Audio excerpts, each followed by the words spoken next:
Esto es El Lavadero Network, porque la política sucia se lava en casa.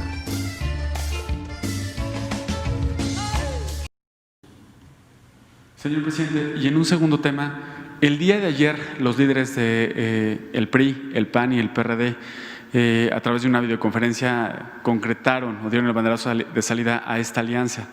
También el consejero presidente del INE habló de que confía en que no intervenga en las elecciones. Ya usted se ha manifestado respecto a que habrá libertad en las elecciones y que usted no intervendrá.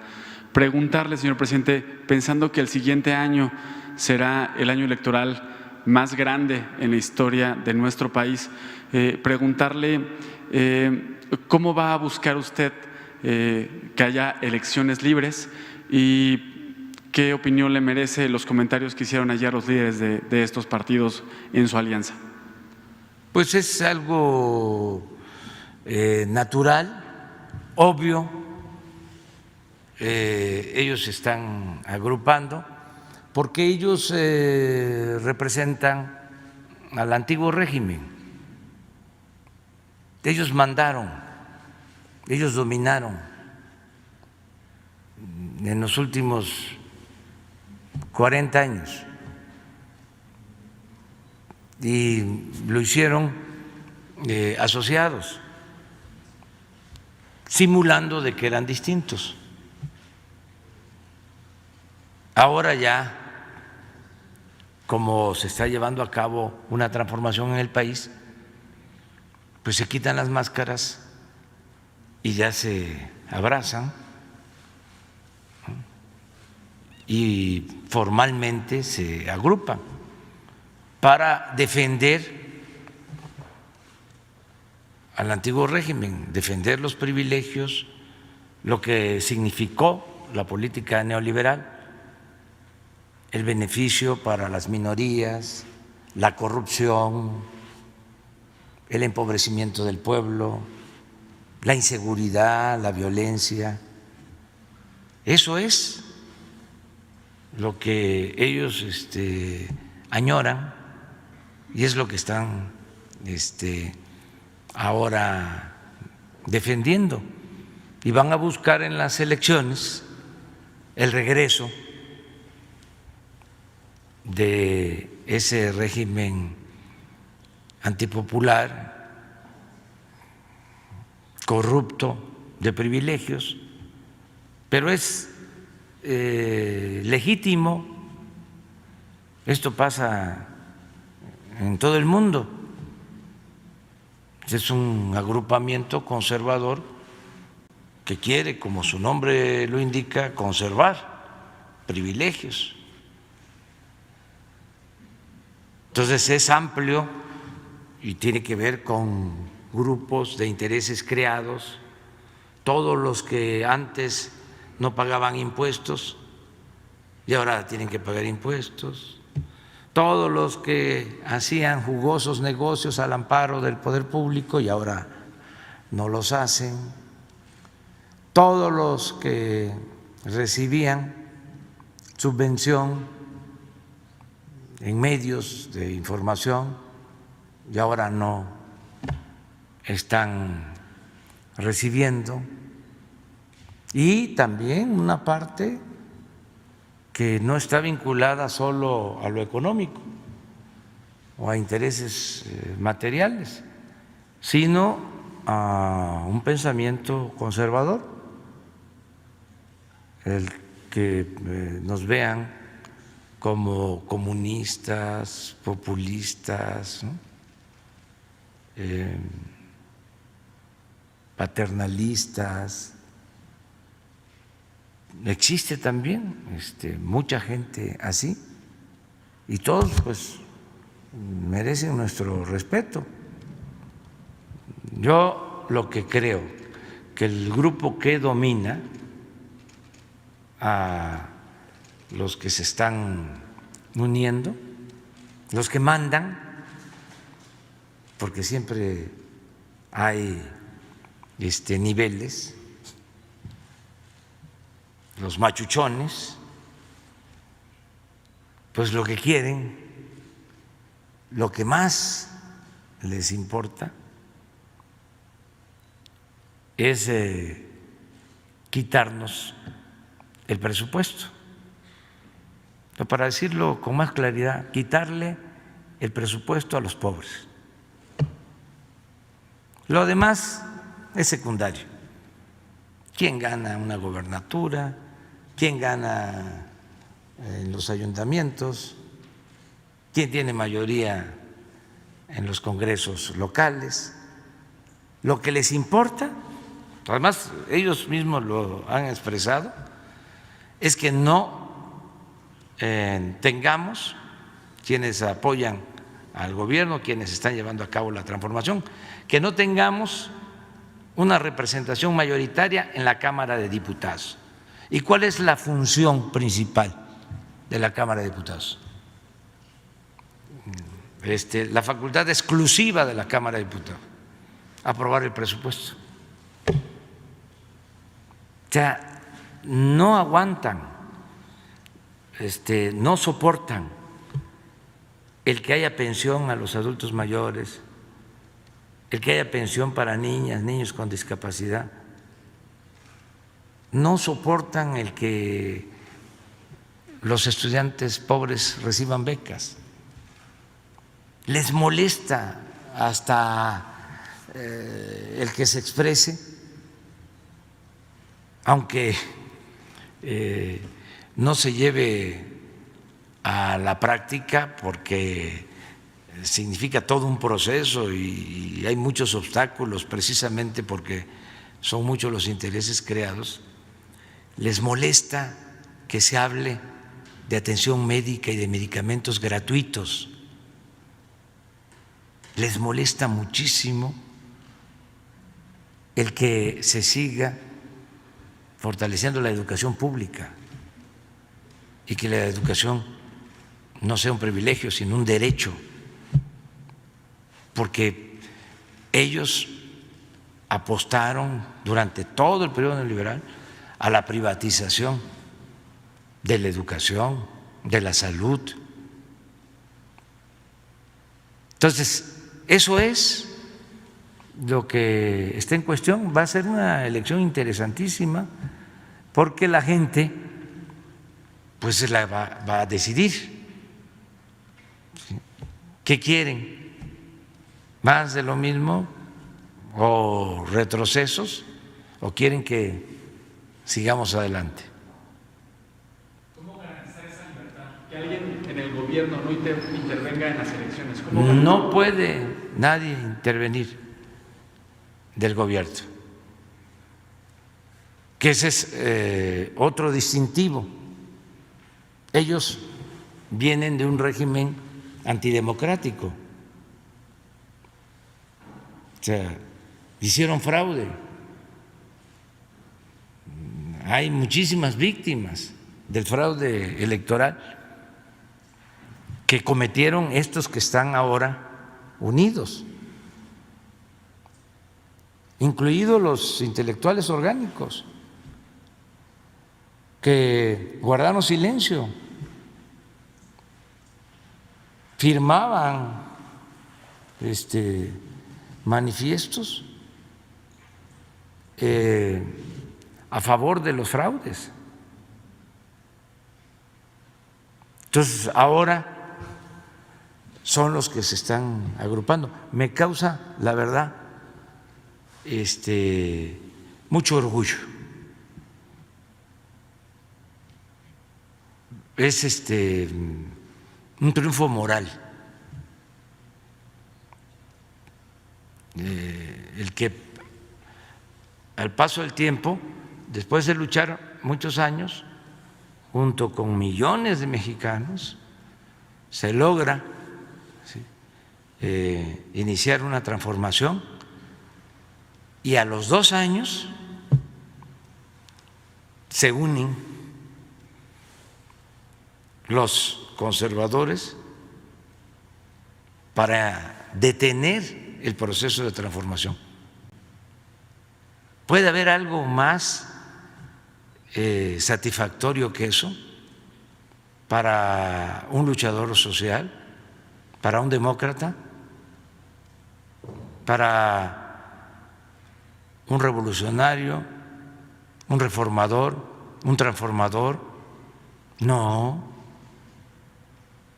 Imagínense si a los 2 años toda esa fuerza conservadora no se manifestara como una oposición, como lo están haciendo. ¿Cuál sería el mensaje? Pues de que no hay ningún cambio, de que todo sigue igual. Entonces sí es motivo de orgullo, un timbre de orgullo, una dicha enorme, ¿no? El que se estén uniendo en contra de nosotros porque estamos defendiendo la causa que enarbolamos durante muchos años y que ahora estamos llevando a la práctica, a la realidad. Pero desde luego es muy legítimo, eso es parte consustancial de la democracia, que haya oposición. Ahora, vienen las elecciones, todos tenemos que ayudar para que las elecciones sean limpias, libres, que no se utilice dinero del presupuesto,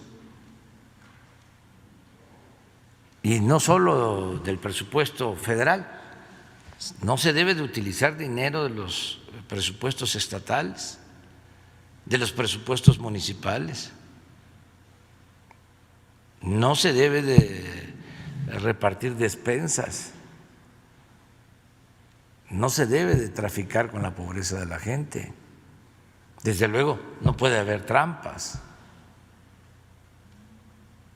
Voto libre, secreto, y que el pueblo decida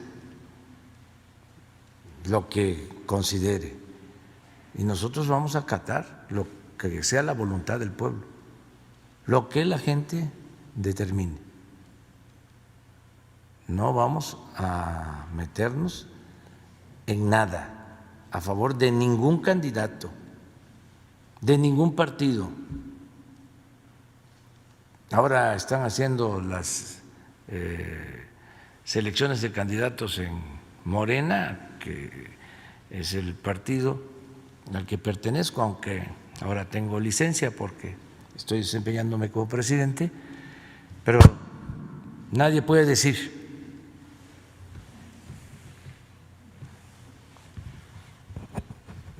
que tengo un candidato, que he hecho una recomendación. A nadie, en ningún caso. Me entero como ustedes por las noticias. Ya les platicaba yo la diferencia entre Porfirio Díaz y Francisco I. Madero. Porfirio Díaz hacía las listas y tenía las llamadas palomas mensajeras antes de las elecciones.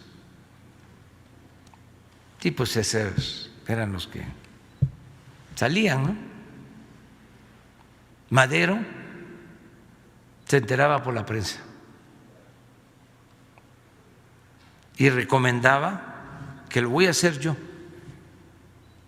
siguiendo ese ejemplo. Le voy a mandar cartas a cada gobernador, como lo hacía Madero, cuando se celebraban elecciones.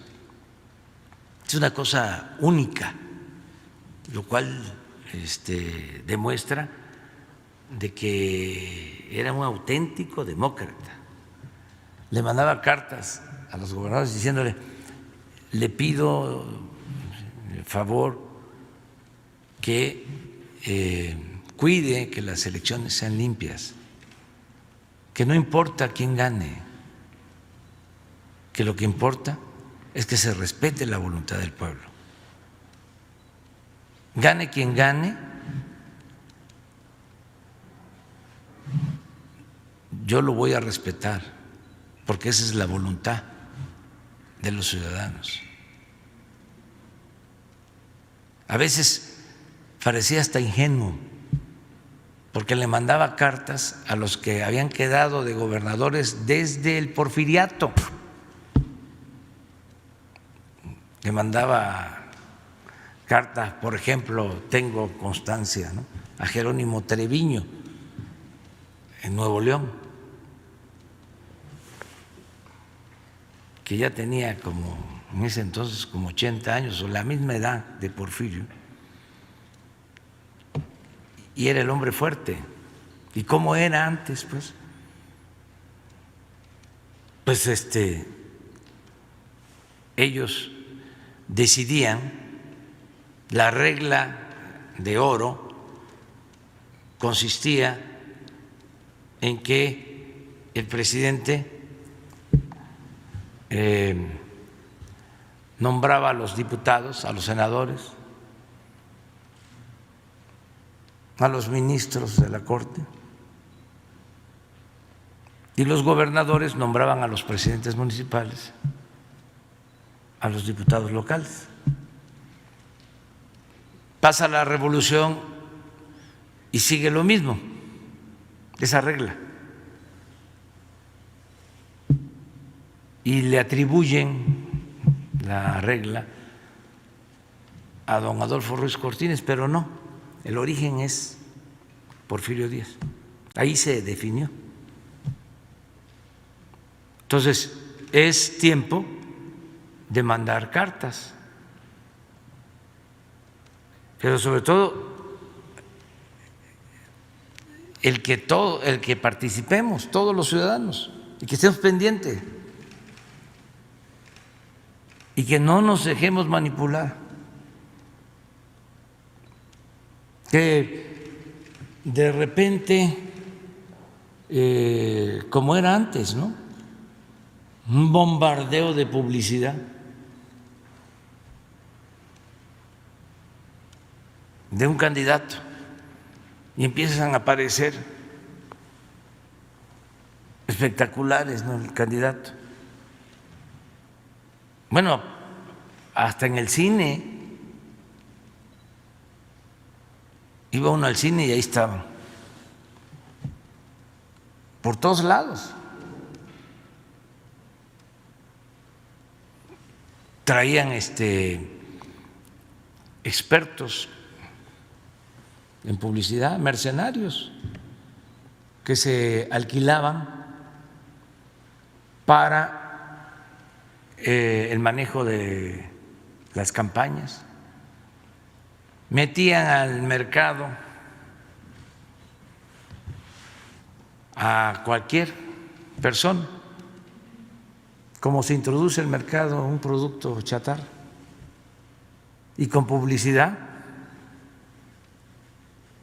lo volvían famoso y podía llegar a ocupar un cargo. ¿Sí? Y ríete, y empezó el manejo publicitario hasta para corregir defectos. Si tenías el colmillo, en sentido figurado, no literal, muy grande, te lo limaban para que la sonrisa fuese agradable. Habían candidatos que se la pasaban así.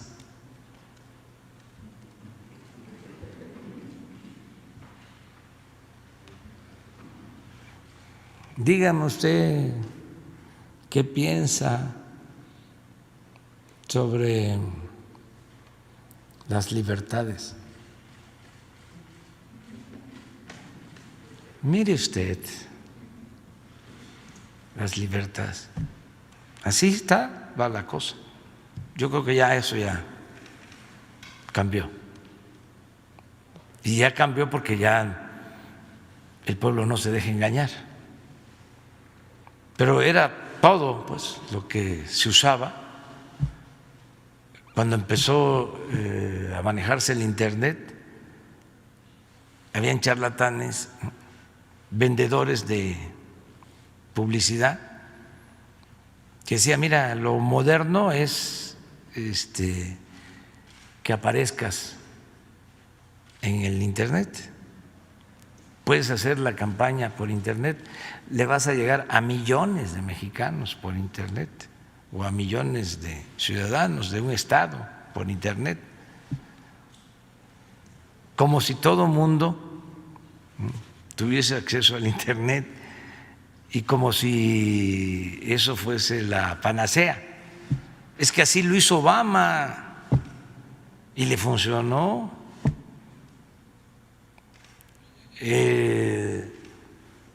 ¿Cómo se llamó la revolución en Egipto? No. La primavera árabe. La primavera árabe. Sí, la primavera, ¿no? Sí, se hizo con Internet y se crearon mitos, falacias. Ese movimiento tuvo que ver con muchísimas otras cosas y no era todo el Internet, pues nosotros lo que recomendábamos, no había dinero, y le decíamos, bueno, pues tu par de tenis, tu morralito y tu volante, y casa por casa, 150 casas diarias.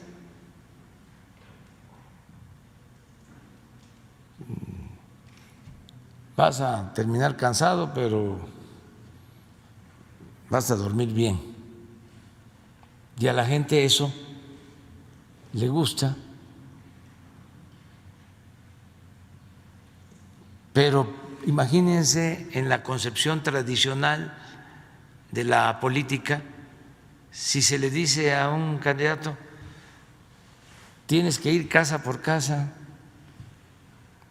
si ellos están acostumbrados a otro tipo de cosas, no hablan con la gente, porque antes el pueblo no existía, la política era asunto de los políticos, era la relación que se tenía arriba, el que se contara con buenos padrinos para ser recomendado, y así sucedió. Salían de candidatos los ayudantes de los dirigentes, pero no solo de los dirigentes del partido en el gobierno, sino de la oposición, los que estaban en la oposición, ¿quiénes iban a las listas plurinominales? Los que estaban alrededor de los dirigentes y sus familiares, las esposas, las hermanas, los hijos. Entonces todo eso está cambiando y va a cambiar más, porque también esa es una asignatura pendiente. Nunca ha habido democracia en el país, siglos sin democracia. Estamos dando los primeros pasos. Entonces necesitamos consolidar la democracia. Es fundamental, porque así es el pueblo el que va a decidir siempre. El pueblo es el soberano. Si no hay democracia, pues es el dinero el que domina, son los grupos de poder. Es la máxima de que político pobre, pobre político.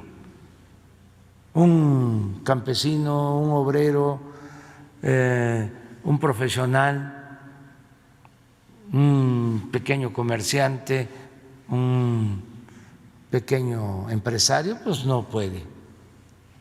Son los de arriba nada más, los que van a estar siempre en los cargos de representación.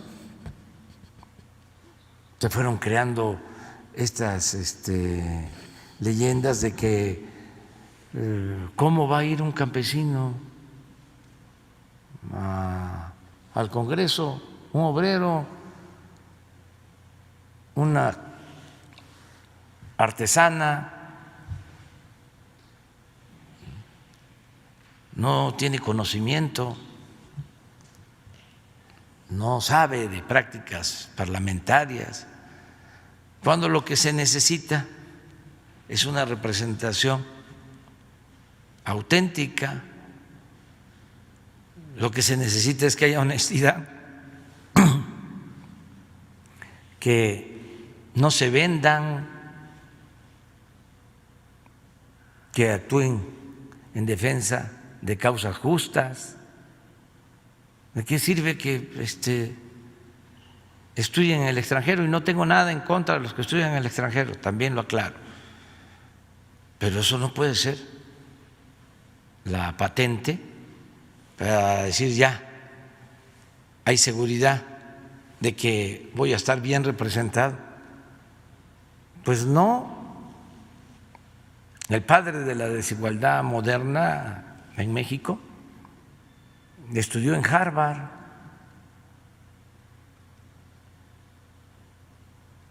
Bueno, pero ya nos fuimos por otro lado.